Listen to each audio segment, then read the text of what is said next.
Sir temporary basis पे lecturers की hiring जो किया जा रहा है, तो उस हवाले से किस तरह की स्टेटस है और जनरली रिज़ल्ट जो है कब तक डिक्लेयर होगा? जी, आप जैसे जानते हैं कि एकेडमिक अरेंजमेंट बेसिस पे आज हमने एग्ज़ाम रखा हुआ है। बहुत सारी हर जगह से शिकायत आ रही थी कि सब्जेक्ट स्पेसिफिक लेक्चरर्स नहीं हैं।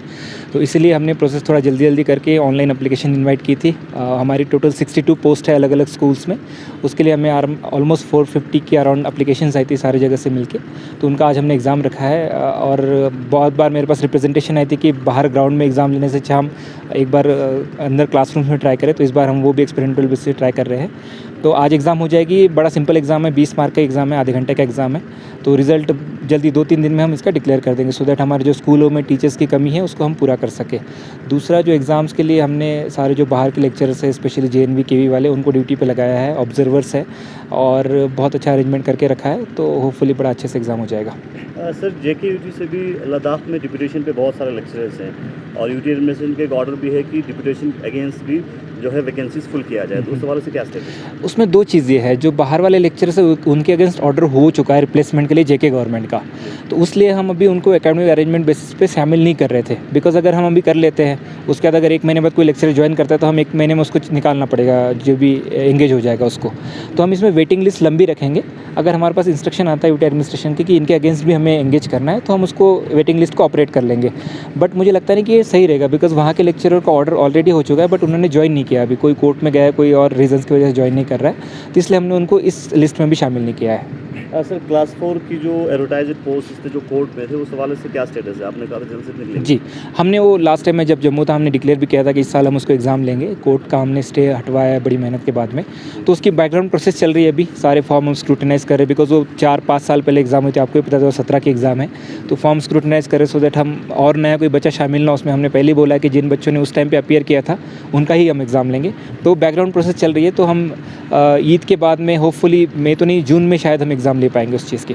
सर डीएसएसआरबी में लगभग 150 पोस्ट के फॉर्म भरे हैं, जिसमें खासकर अरेबिक टीचर्स की बात करें, अकाउंट असिस्टेंट की बात करें, तो उस हवाले से क्या स्टेटस है? इसमें 2-3 चीज़ें हैं। आप जानते हैं कि नई यूटी जब भी बनती है या स्टेट बनता है तो अपने खुद के सबऑर्डिनेट रिक्रूटमेंट रूल्स होते हैं। तो हम उसका वेट कर रहे थे। अभी ऑलमोस्ट सारे डिपार्टमेंट के हमारे सबऑर्डिनेट सर्विस के रिक्रूटमेंट रूल्स फाइनल हो गए हैं। तो उसी हिसाब से और दूसरा जो हमारे एलोकेशन हुआ है दोनों यूटीज़ के बीच में मैन पावर का, उसके हिसाब से हमारी कार्डर स्ट्रेंथ फिक्स होगी अब हर एक डिपार्टमेंट की। तो उसका हम वेट करते हैं बिकॉज़ हम कार्डर स्ट्रेंथ के ऊपर नहीं जा पाएँगे क्योंकि वो इलीगल अपॉइंटमेंट हो जाएगी, फिर उसको सैलरी और बाकी चीज़ में दिक्कत आएगी। तो एक बार वो सारी चीज़ें फाइनल हो जाए उसके बाद हम एग्ज़ाम का रिक्रूटमेंट वाला सारा प्रोसेस शुरू करेंगे। उसमें और एक एडिशन करना चाहूँगा कि इस बार से सारी हम चीज़ें एंड टू एंड ऑनलाइन कर रहे हैं। ऑनलाइन फॉर्म आएँगे आपके, ऑनलाइन एडमिट कार्ड जनरेट होगा। तो पहले जैसे होता लाइन लग जाती थी या फिर शिकायत होती है कि डेट खत्म होने के बाद भी किसी ने एप्लीकेशन ले लिया है, वो सारा मामला खत्म हो जाएगा इस बार। वो सारी चीज़ें, कोई भी कंप्लेंट की, शिकायत की कोई मौका नहीं मिलेगा किसी को। सर इस एग्ज़ाम में कैंडिडेट्स को ट्रांसपेरेंसी को लेकर किस तरह की एश्योरेंस देना चाहेंगे आप? कौन से वाले एग्ज़ाम? रिजल्ट इसी एग्ज़ाम में? इसमें मैंने जैसे बोला कि बड़ा छोटा एग्ज़ाम है, 30 मिनट का एग्ज़ाम है, 20 क्वेश्चंस है और हमने जैसे मैंने कहा कि बाहर वाले लेक्चर्स को सुपरवाइज़र रखा है, ऑब्जर्वर है हमारे अलग-अलग और ऑलरेडी फ़ोन और बाकी सारी चीज़ें हमने बाहर रखवाई है। हमने भी अलग-अलग कमरे में जाके लोगों को बताया और खुद भी ये बड़े मैच्योर्ड लग के पीजी वाले, पोस्ट ग्रेजुएट, कोई पीएचडी है, बड़े पढ़े लिखे बच्चे। तो हम होप करते हैं कि आस-पास बातचीत भी नहीं करेंगे और अनफेयर मीन्स का यूज़ भी नहीं करेंगे।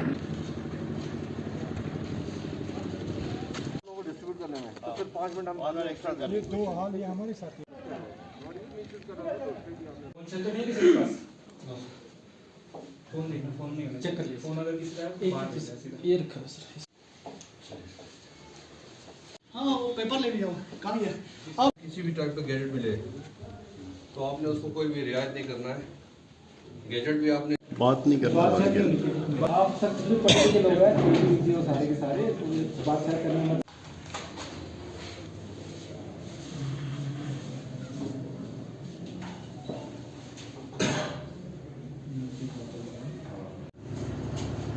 अलग-अलग गांव के, एक ही गांव के सारे आप? अलग-अलग बात तो नहीं करोगे? ठीक।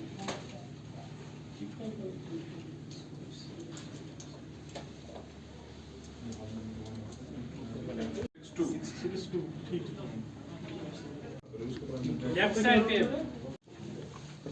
नाम चेक करके